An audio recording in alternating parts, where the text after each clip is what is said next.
want to know why some women get boyfriends to spend hundreds or thousands on them? While some women who always meet cheap men who try to take advantage of them, who try to get away with everything. What makes a man generous? I want to share 6 points with you.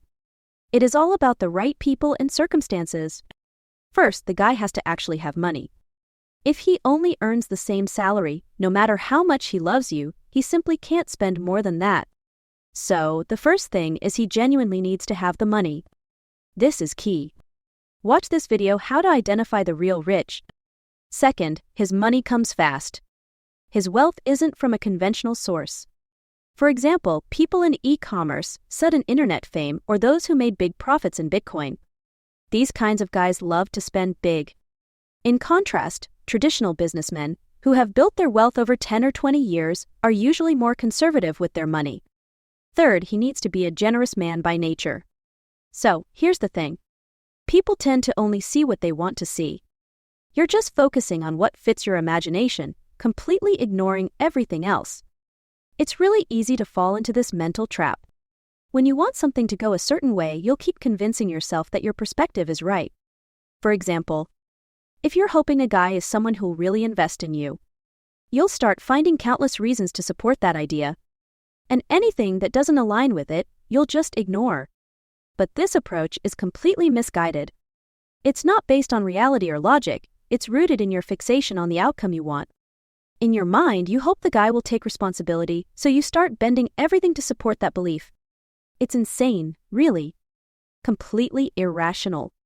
Now, let me tell you, does this guy even have the means to offer what he's talking about? Who knows? This whole situation might be a setup, a game. Maybe he's just manipulating you. All of a sudden, he's crying and playing the victim who has no clue. Some women might be surprised, especially if the guy earns more, wondering why he's behaving that way. But this behavior has a lot to do with upbringing. Whether someone is stingy or generous has nothing to do with how much money they have. It's a lifestyle.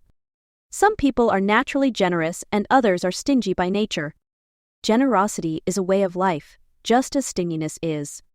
And if someone is stingy, they often only get more stingy as time goes on. On the other hand, generous people tend to become more generous when they earn more. A person's behavior is predictable. It follows a pattern. If someone is stingy, they're stingy with everyone.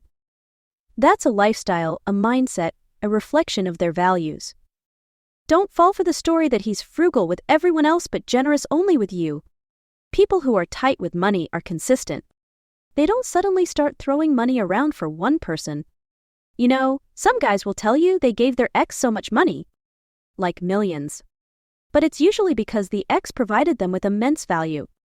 Like how they actually helped build the business. You don't know the full story of what their ex gave them in return. What resources or business connections they provided. There are even men who started businesses with women. But through manipulation, ended up taking full control of the company. And leaving the woman with nothing. These women contributed a lot to those businesses, but in the end, the guy keeps the company and gives her a token compensation when he's ready to move on. It's all selective information. Just the parts the man wants you to know. You only need to focus on how someone treats you, not how they treated their ex. Fourth, there's another angle. Guys who are overweight or have physical disabilities. These guys often feel insecure. Insecurity can be dangerous because when they feel inadequate, especially around pretty girls, they tend to spend a lot to compensate. So, the older, unattractive, or overweight guys, these are the ones who will spend big. Fifth, you need to set expectations for how you wish to be treated. Now, there's no judgment here for people's lifestyle.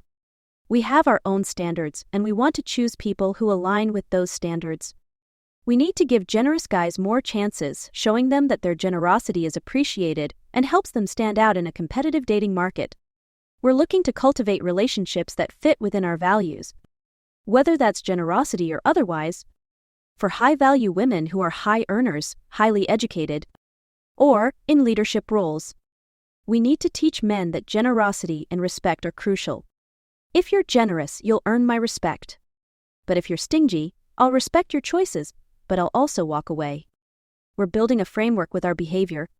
So, don't compromise yourself or bend over backward to accommodate someone else's preferences. Once you've established your framework, it's up to them to decide if they can meet your standards. Sure, I'll be sweet, smile, and help out, but my boundaries remain firm. These gestures are simply to make things more enjoyable, not to allow someone to take advantage of me. In our approach, it's simple. If a man is stingy, especially with a dominant attitude, he's at the bottom of our dating hierarchy. A guy who wants to be in charge should also be generous. If he's frugal, he better bring immense emotional value to the relationship. You can't expect to pay nothing and still get the full VIP treatment. If you're not willing to pay, then you sit in economy class at best. If that's still too much, you might as well stand in the back. At last, you need to be a high-value woman to make the men real generous. Some girls were young and beautiful without much education, were brought into certain circles. Circles of fame and fortune. Through their youth and beauty, they could always get some short-term gains, like being paid for a meal or a trip. There is a high demand for this kind of lifestyle of frequent traveled businessmen, so many opportunities come. Those young women spend the whole year flying around, playing, and making money in this circle. However, all these girls have a common problem. They don't save much money. Why don't they save money? Because while they are constantly earning, they are also spending to maintain their looks. So they're always doing addition and subtraction at the same time. In the end, they end up with nothing. Although they might have some small savings, like a few $100,000. Probably not millions. These savings are insignificant compared to their high living costs. The issue is that they haven't reached a higher level. They don't have the ability to leverage their own three highs: high intellect, high charisma, and a high-value aura.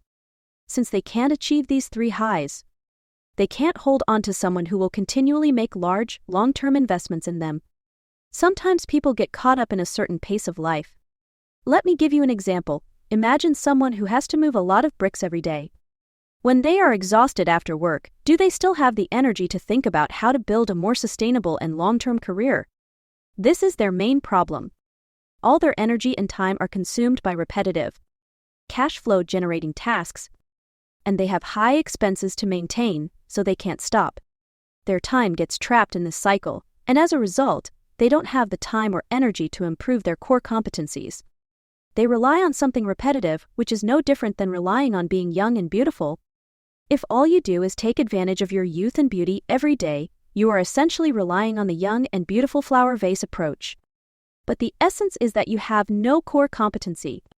This is why I always say that the foundation is crucial. Your life's ultimate goal is crucial. You need to know where you are headed in life. Once you understand your ultimate goal, you will realize that you can accept the occasional hardship. Do you know what hardship really means? Hardship is about making decisions that go against your natural instincts. For example, in the first 2 years of my business, many people invited me to dinners and social gatherings, and I wanted to go. I knew that attending these events could help me connect with important people and expand my network.